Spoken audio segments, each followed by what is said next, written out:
Hello, this is John Hall from Right Here Pens in Shrewsbury with a video review, and today we're going to have a look at the Lamy Imporium, a new pen from Lamy.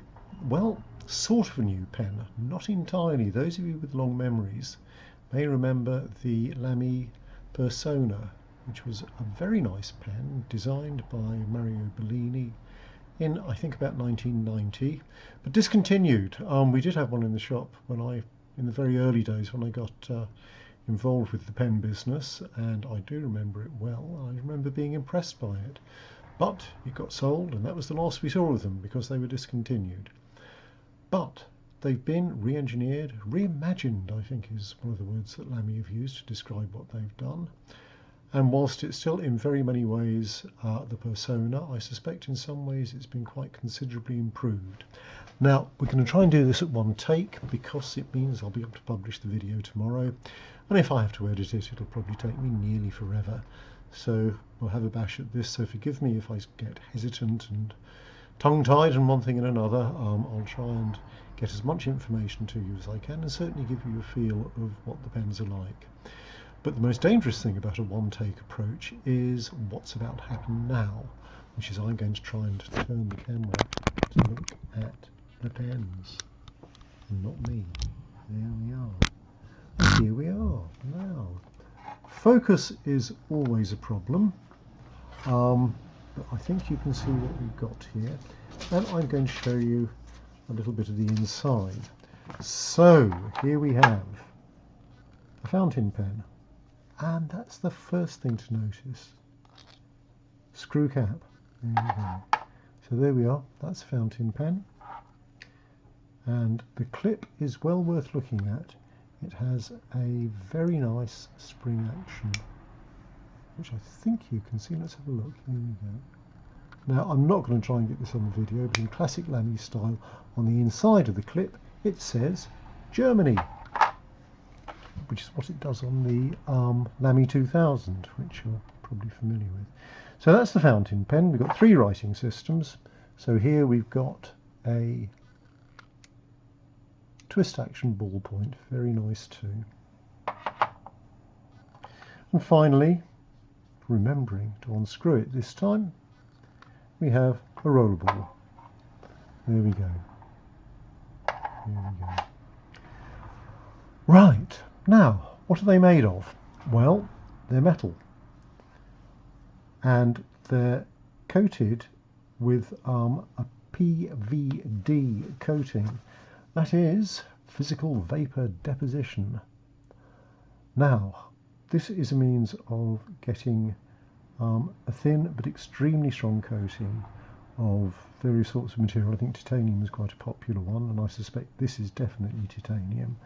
What the black material is, I'm not quite sure, but again, it's this PVD process, which does mean that the pens should be very resilient to the knocks and scratches and biffs and so forth that they get during everyday use, and continue to keep their undeniable good looks. Now, there are two ways, or actually there are many ways of doing vapor deposition, and evaporation is one of them, but there's also something called sputtering, and I rather hope that these have been sputtered, because that sounds like a really good way of doing things. But a little bit more about the pens. Now, the fountain pen is obviously the one that I'm most interested in, because fountain pens have proper nibs, and proper nibs are much more interesting than anything else. So here we are. So here's the fountain pen. I shall bring it up a little bit closer so we can have a better look at it, and by putting this behind it, hopefully we'll get a reasonably good focus. So there we are. And you'll notice that there's this sort of guilloche, this sort of ribbed pattern down the barrel, and also going in the other direction, a ribbed pattern on the section. And it really is very attractive and feels very nice. Now, this pen is certainly not a lightweight. I've weighed them all, and they're between sort of 49, they're around 50 grams, which is a significant weight for a pen. And as far as Lamy is concerned, really quite a considerable weight. So now, having another look, it's a cartridge converter. Slightly disappointing. I think you're going to find out that they cost about £295, and that's a lot of money for a cartridge converter pen. But I think this one probably justifies it, actually. The weight, the feel, and the very distinctive look, I think justifies quite a lot, actually. Now, in terms of the looks of the pens, you probably noticed, because my viewers are nothing if not observant, that there are 3 different finishes here. So with the fountain pen, we've got pure titanium. So the whole thing is titanium, apart from possibly the clip, which could well be steel, and the cap could be steel as well. And of course the nib is gold. It's a gold nib, which is a very nice thing to get. And the Lamy Gold nib is notably smooth. But the ballpoint, you'll notice, is extremely black, but with gold fittings. And this is a very nice looking pen. Again, we shall do the business of trying to give you a bit of a close-up on it. So here we are. I'll try and get my hands out of the way. But I can't altogether without dropping the damn thing, so there we go. But here's good close-up look, and again you'll see the same sort of design features as you've got on the fountain pen. And here again is the rather nice clip. I mean, I do like this, and unfortunately I was going to try and open it there. I will try it and see if we can get my fingers out of the way. Not very successful, but there we are. Not to worry, you get the general idea, I'm sure. And then of course the extremely black as black rollerball, and that again, same design features. Very nice indeed, very nice indeed. Okay, now you're probably wondering how these features pan out in the other models, and I would show you, because the biggest difference is in the fountain pen. Unfortunately, we sold one of them, so one of the finishes on the nib is not available to be looked at. But this is the box that we'll get. So as Lamy are concerned, I mean, it's typically Lamy grey, but actually rather nice. And here we are, and this is it. And what we have here is a fountain pen with the gold finishings, and I'm just going to show you the nib because I think it's quite striking. Obviously the other nib was bicolour, but this one, just take a look at this. Here we are.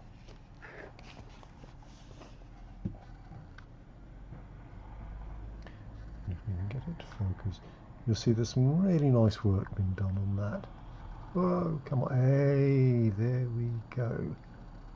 So black and gold, nice work. Very nice looking pen, and a very nice feeling pen.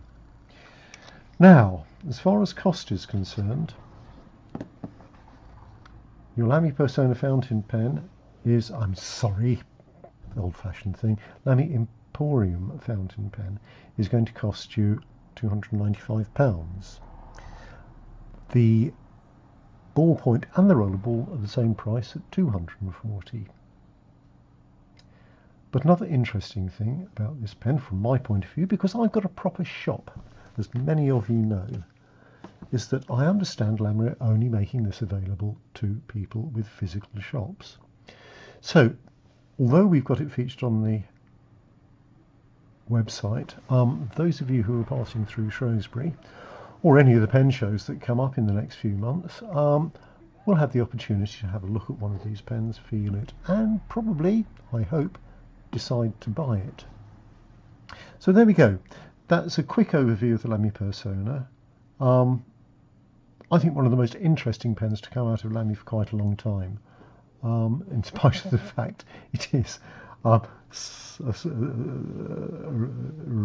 reissue, in a sense, of a classic old high-level, high-end Lamy. So, well, I hope you've enjoyed this, and I hope it's whetted your appetite to come here or buy one on our website. There is, of course, a range of nibs which you'll be able to find out from the website. It's the usual Lamy high-end range, not Not enormous compared with some makers, but actually pretty good compared with others. And the nibs, as you know, are extremely pleasant. So there we go, Lamy Imporium. Thank you very much for listening to me.